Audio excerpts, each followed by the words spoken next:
There's a few things that some people think are contradictions, so I want to see if I can pin you down here. The issue of taxes. Your tax plan is one where the biggest beneficiaries are the 0.1% when it comes to raw dollars that will be saved among taxes.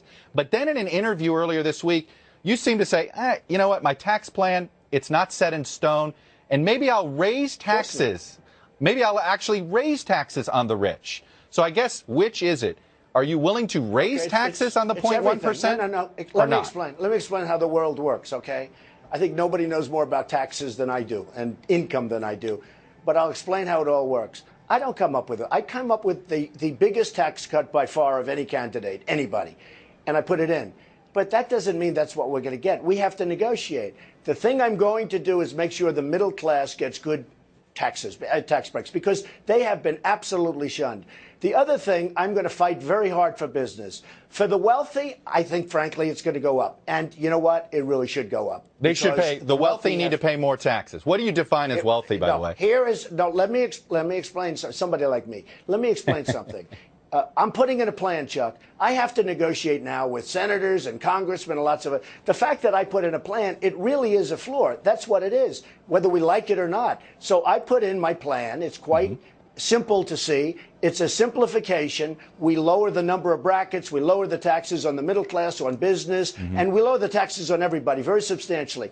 But I have no illusions. I don't think that's going to be the final plan, because they are going to come to me, including the Democrats and everybody else. They're going to come to me. They're going to want to negotiate. But that's a floor. That's where we're starting. So is that now, when it comes time to negotiate, I feel less concerned with the rich than I do with the middle class. So it sounds should we take that? I feel very concerned. Should we assume that most of your plans then, we shouldn't take you at your word as sort of that they're floors, what you just described, that, you know what, it's my opening statement, but everything is negotiable. Excuse me, it's called life, Chuck. It's not my word. Of course, I put in a proposal. You know what they are? They're really proposals. People can say it's a tax plan.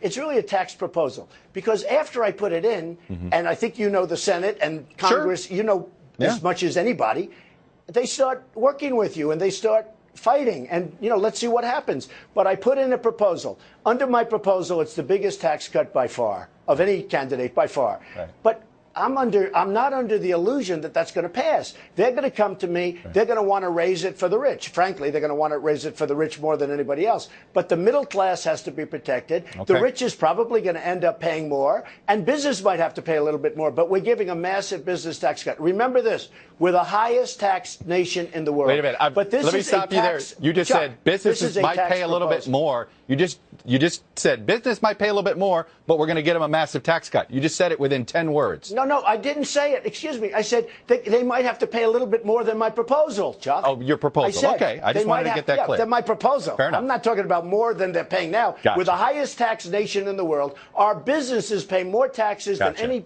businesses in the world. That's why companies are leaving. So they may have to pay a little bit more than my proposal. Is what I mean. I assume. Okay. No. I just wanted to clear that up. Okay, good. Minimum